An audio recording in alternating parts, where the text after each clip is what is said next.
Hello students.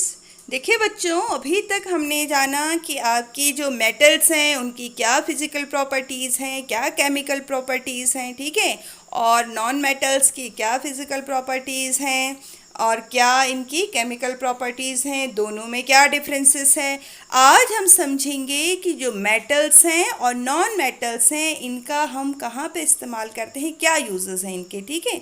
आप लोगों ने देखा होगा बेटा कि जो मेटल्स हैं they are use in everyday life for a large number of purposes. करते हैं हम लोग मेटल्स को बहुत जगह यूज़ करते हैं, ठीक है। यहाँ मैं कुछ एग्जांपल्स की हेल्प से आपको समझाऊंगी कि कहाँ कहाँ हम इसको यूज़ करते हैं। देखिए बेटा, सबसे पहले अगर हम अपनी किचन की ओर जाएं, अपने घर की ओर जाएं, तो वहाँ पे हम देखेंगे कि हम बहुत सारे यूटेंसिल्स जो हैं, बहुत बर्तन जो हैं हमारे किचन में, वो किससे बने होते हैं? मोस्टली सभी वो मेटल से ही बने होते हैं, ठीक है। और आपकी जो केमिकल फैक्ट्रीज़ हैं वहाँ पे जो वाटर बॉयलर्स हैं, ठीक है, वो भी किससे बने होते हैं? These are made by metals. इसके अलावा देखिए बेटा, आपने अगर हमने कॉपर मेटल की जब हमने बात की थी, हमने एक प्रॉपर्टी उसकी बताई थी, ठीक है। आपकी डक्टाइल्स होते हैं जो मेटल्स, ठीक है, जिससे हम उसे वायर में कन्वर्ट कर सकते हैं। तो आप लोगों ने देखा होगा घरों में जो हमारी केबल्स होती हैं, वायर्स होती हैं, ठीक है, जिससे इलेक्ट्रिसिटी कंडक्ट होती है, उनके अंदर कॉपर की वायर होती हैं, ठीक है। तो हम वहाँ पे यूज़ करते हैं इसको, जो है आपकी कॉपर जो मेटल्स है। इसके अलावा आपने क्या देखा होगा, जो ओवरहेड इलेक्ट्रिक ट्रांसमिशन जो होता है, बड़े बड़े जो आपके क्या हैं ऊपर अपने आप देखें जहाँ से इलेक्ट्रिसिटी ट्रांसफ़र होती है, ठीक है।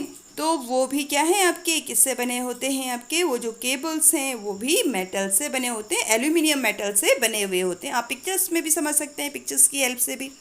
इसके अलावा देखिए बेटा, मेटल्स को और हम कहाँ पे यूज़ करते हैं? आप लोगों ने घरों में जो एल्यूमिनियम फॉइल्स हैं उनको यूज़ किया होगा, है ना, जो आपके क्या है फूड को पैक करने के लिए, तो वो भी मेटल ही है, आपका एल्यूमिनियम मेटल है, उसके लिए हम यूज़ करते हैं। मेडिसिन्स आपने देखी होंगी, दवाइयाँ जो होती हैं, ठीक है, वो जो बाहर का जो है जिन पे पैक किया जाता है मेडिसिन्स को, या पैकेजिंग जो हम कहें, वो किस में पैक्ड होती हैं? आपके मेटल से या एल्यूमिनियम से में पैक होती हैं, ठीक है। चॉकलेट्स को देखा होगा आप लोगों ने, या अदर जो फूड आइटम्स हैं बहुत सारे, वो सारे के सारे आपके एल्यूमिनियम फॉइल्स में पैक होते हैं। इसके अलावा अगर हम देखें बेटा, एरोप्लेन्स जो हैं, ठीक है, तो एल्यूमिनियम मेटल, ठीक है, एलॉय की फॉर्म में हम उसको यहाँ पे यूज़ करते हैं, किसको बनाने के लिए? एरोप्लेन्स को बनाने के लिए, क्योंकि ये क्या होता है, इट्स वेरी लाइट वेटेड, बहुत हल्का होता है, इस वजह से यहाँ पे एल्यूमिनियम मेटल को यूज़ किया जाता है। इसके अलावा आयरन मेटल का तो हम कहें कि इतने जगह पर हम आयरन मेटल्स को यूज़ करते हैं।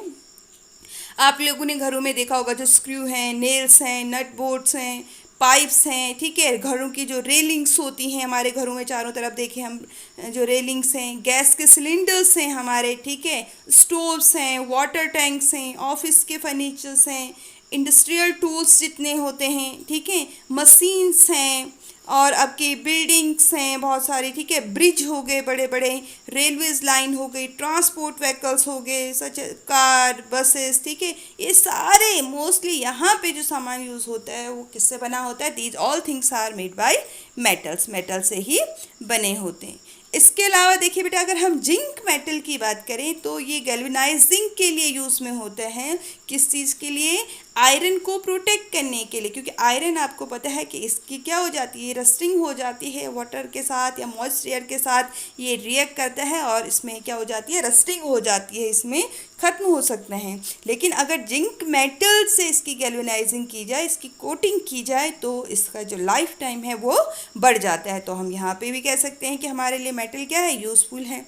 इसके अलावा आपने देखा होगा जो ज्वेलरीज होती हैं, ठीक है, सिल्वर हो गया, गोल्ड मेटल हो गया, ये ज्वेलरी बनाने के काम में भी आता है ना। हम लोग जितनी भी ज्वेलरी आपने मम्मी लोगों की देखी होंगी, दीदी लोगों की देखी होंगी, ये किससे बनी होती हैं? मेटल से ही बनी हुई होती हैं, ठीक। इसके अलावा अगर हम एक मेटल की बात करें, लिक्विड मेटल की बात करें, तो आपका जो क्या है बेटा, मरकरी है, हमने बात की थी, तो ये कहाँ पे यूज़ होता है? It is use in making the thermometer, thermometer बनाने में यूज़फुल ये होता है। अब हम बात करेंगे नॉन मेटल्स की, जो मेटल्स नहीं है वो हमारे लिए किस तरह से यूज़फुल हैं। देखिए बेटा, जैसे ऑक्सीजन है, ये नॉन मेटल है, लेकिन हम कहाँ पे यूज़ करते हैं इसको? हमारे लिए ब्रीथिंग के लिए काम में आता है। रेस्पिरेशन हमारी बॉडी में जो होता है वो किसकी हेल्प से होता है? With the help of oxygen. और कहाँ पे यूज़फुल है? जो ऑक्सीजन है वो बर्निंग में हेल्प करती है। जो फ्यूल्स तभी बर्न होते हैं हमारे घरों में। अगर ऑक्सीजन नहीं होगी तो बर्निंग भी नहीं होगी, बर्निंग नहीं तो फूड भी कुक नहीं होगा हमारा। फैक्ट्रीज़ हैं, हमारे जो ट्रांसपोर्ट व्हीकल्स हैं, वहाँ पे हम लोग क्या यूज़ करते हैं? ऑक्सीजन को ही यूज़ करते हैं, ठीक है, क्योंकि ब्रीथिंग तो काम आता ही है, इसके साथ साथ ये फ्यूल को बर्न करने के भी काम में आता है। इसके अलावा बेटा जो नाइट्रोजन जो है, ठीक है, ये जो नॉन मेटल है ये दो जगहों पे सबसे ज़्यादा यूज़ होता है। एक तो फूड पैकिंग में, आप लोग जो चिप्स खाते हैं, ठीक है, या तो वहाँ के उसके अंदर देखा होगा आप लोगों ने, एयर भरी रहती है, बहुत ज़्यादा हवा होती है। एक्चुअली वो जो हवा है, वो एयर है, वो क्या है? That is nitrogen. और जो ये नाइट्रोजन है वो किस चीज़ के लिए काम में आती है? ये हमारे फूड को फ्रेश रखती है, उसको स्पॉइल होने नहीं देती, उसको प्रोटेक्ट करती है। और दूसरा जो नाइट्रोजन जो है वो यूज़ में होता है बेटा हमारी सॉइल की फर्टिलिटी को इंक्रीज़ करने में, यूरिया फॉर्मेशन में, ठीक है, जिससे प्लांट्स की ग्रोथ होती है। तो आप यहाँ भी देखिए हमारे लिए नॉन मेटल्स भी कितने यूज़फुल हैं। इसके साथ ही क्लोरीन है आपका, ठीक है, क्लोरीन जो नॉन मेटल है ये कहाँ पे यूज़ हो रहा है? It is use in water purification process. जो क्लोरीन है ये क्या कर सकता है? It can kill the germs, ठीक है। जो ड्रिंकिंग वाटर या कोई भी पानी है उसमें अगर हम क्लोरीन ऐड कर देते हैं तो जो जर्म्स हैं वो सारे के सारे ख़त्म हो जाते हैं। इसके अलावा जो आयोडीन है, जो नॉन मेटल आयोडीन है, इसका जो सॉल्यूशन है ये हमें पर्पल कलर्ड सॉल्यूशन दिखता है, जिसको हम टिंचर आयोडीन कहते हैं बेटा। इसको हम अप्लाई करते हैं कहाँ पे? कट्स पे, वुंड्स पे, ठीक है, एज एन एंटीसेप्टिक के जैसे इसको हम यूज़ करते हैं। फिर यहाँ पे क्या नहीं होता है? जो हमारा घाव है, जो वुंड है, वो बड़ा नहीं होता है, वहाँ पे इन्फेक्शन से ये इसको प्रोटेक्ट करता है। इसके अलावा सल्फ़र और फॉस्फोरस को देखें हम तो ये कहाँ पे यूज़ होता है? फायरवर्क्स में यूज़ होता है। आपकी जो मैच स्टिक्स वगैरह बनी हुई होती हैं या हमारे जो क्रैकर्स हैं, वहाँ पे कौन से नॉन मेटल्स यूज़ किए जाते हैं? आपके सल्फ़र एंड फॉस्फोरस।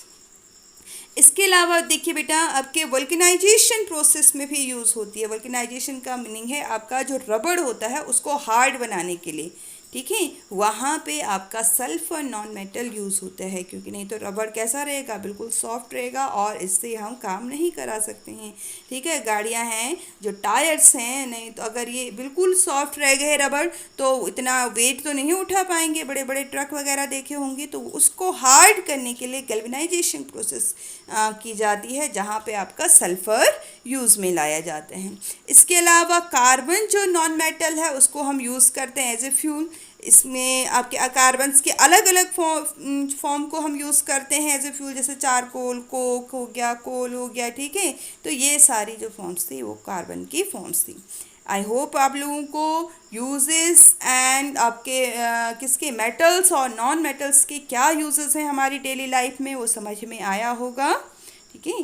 देखिए, एक बार देखिए, दो बार देखिए, जब तक समझ में नहीं आ रहा है तो बार बार आप वीडियोस को देखिए और हमारे चैनल को लाइक और सब्सक्राइब ज़रूर करिए, जिससे सबसे पहले आप तक वीडियो हमारी पहुंच जाए। Thank you.